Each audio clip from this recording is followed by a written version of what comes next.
And we're going to pick up with the action virtually immediately. We'll fill you in on the rules as we go. That is Pernell Whitaker. Lightweights, 132-pound weight limitation, as you hear the public address announcer in the background. Pat Nappy is just touching the gloves of his fighter, Pernell Whitaker, who is a very good fighter indeed. He is an excellent boxer, a left-handed counterpuncher, and that's Ángel Herrera. You've heard of him. Two-time gold medal winner for the Cubans, world champion for the Cubans, but getting up there in age. Some of you may remember Herrera against Davy Armstrong at Montreal. In my book, Armstrong won that match, turning southpaw in the middle of the match, but they gave Herrera what I felt was a wrong decision. We pick up with the action in round one. You know the basic Olympic boxing rules. Must hit with the white portion of the glove. We call it pronating the blow. Headgear in both Cuba and the United States now mandatory. Every precaution taken for the safety of the fighters. It's 20-foot, 6-inch ring. Lots of room to maneuver.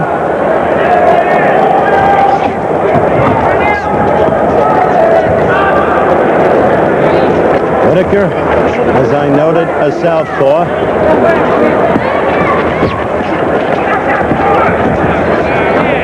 Of course, Herrera always has been a southpaw. Nothing new about that.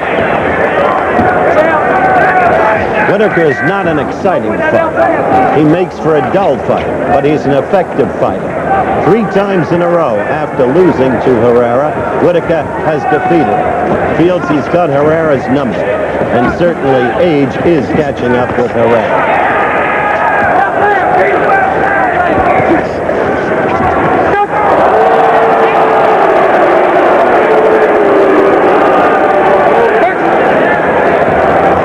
Okay, you saw the rabbit punch from Herrera, the boos of the crowd.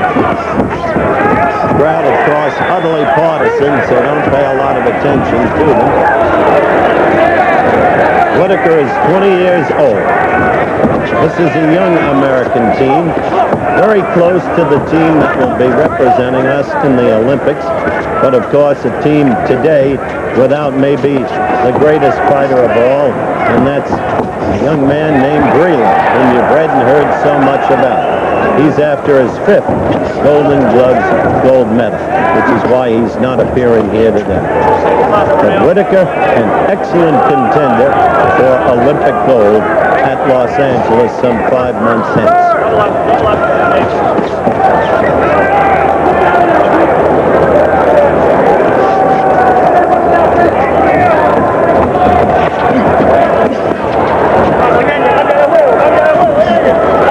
So far, this first round looks very even. Third man in the ring is a neutral. His name is Ulysses Rodriguez. He is from Venezuela. Scoring will be done by 5 judges. 2 of them will be Americans.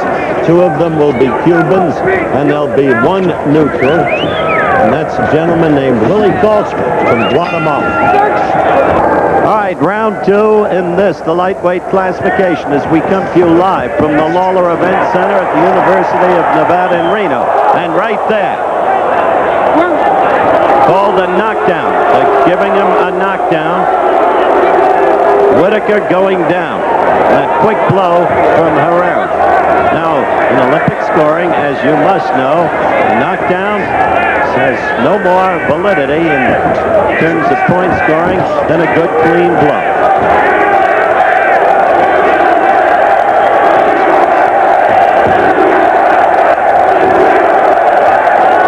Second round action.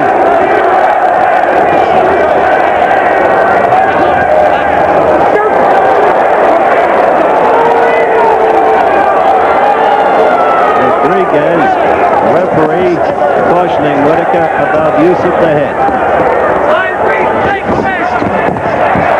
That was a good right in that exchange by Whitaker.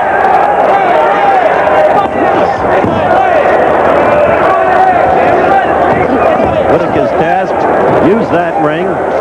Pat Nappy, the American coach, a past master, as he proved at Montreal in the development of young fighters, teaching them lateral movement, popularized more than any other person by Sugar Ray Leonard. American fighters learned how to use the ring very well at Montreal, and they're in the process of learning the same lessons as they prepare for Los Angeles. Good left lead by Whitaker. What Whitaker has to do is keep his poise, fight the way he knows how to fight, and forget about that standing 8 count, or that quick knockdown that resulted in an 8 count.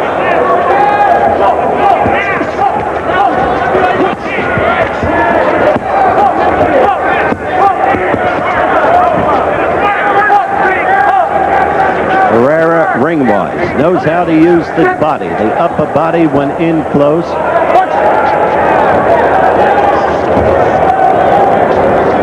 Minute left in the second round. First round appeared virtually even. Frankly, I thought Whitaker would look much better than he has looked thus far. You see Herrera using that ring. Cubans fight in basically the same manner as the American fighters. They move well. However, there has been a recent influx of Soviet trainers in the Cuban boxing program. And long term, that may change the Cuban style. They may become straight ahead, straight up fighters in the Soviet manner. If so, the long-term domination since Munich of the Cubans in amateur boxing, in my view, would become imperative. We're counting down to the end of the second round.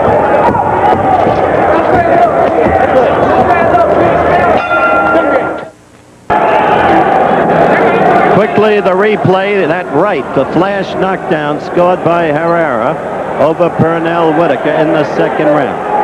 But remember, in Olympic scoring should count for no more than a cleanly struck blow. This is the third and final round. In my view, the edge at this point would go to Herrera.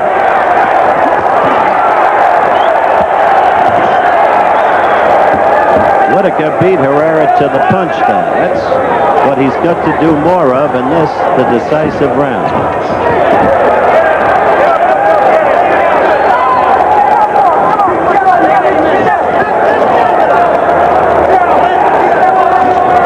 The last 3 times these two faced each other, Whitaker was clearly dominant. That is not the case here.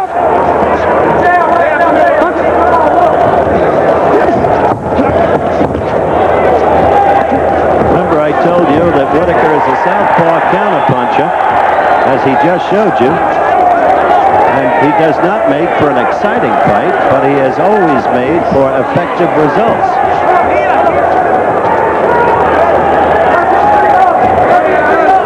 Herrera backing off. Whitaker, not the kind of guy who comes in at you. He waits and then counters.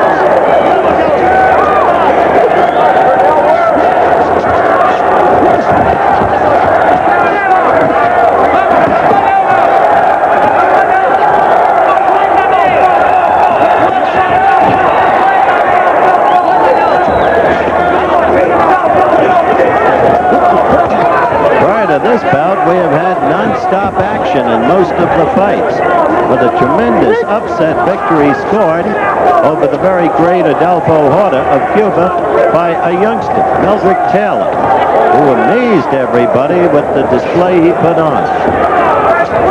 Time permitting, you'll see at least some of them.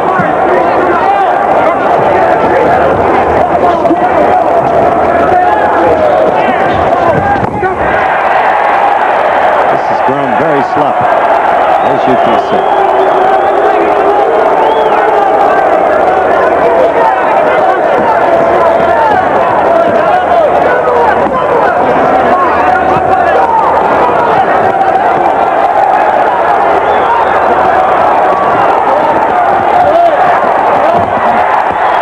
Not an interesting fight, is it? But a crucial one. Remember, should Whitaker earn the decision, the United States will have tied Cuba in the score. 4 victories apiece. I do believe Whitaker has won this one. How the scoring will go, can't predict.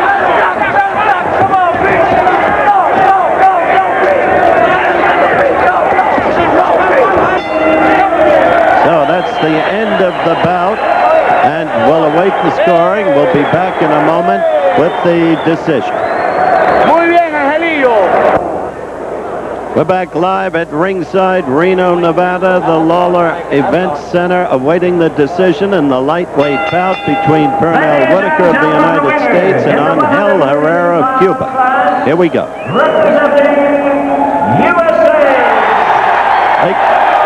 They gave it to Whitaker, 3-2, a split decision. The neutral voted for the American. Otherwise, the 2 Cuban judges voted for their man, the 2 American judges voted for their man. The neutral swung the balance. So the flash knockdown in the second round, as you look at the scoreboard,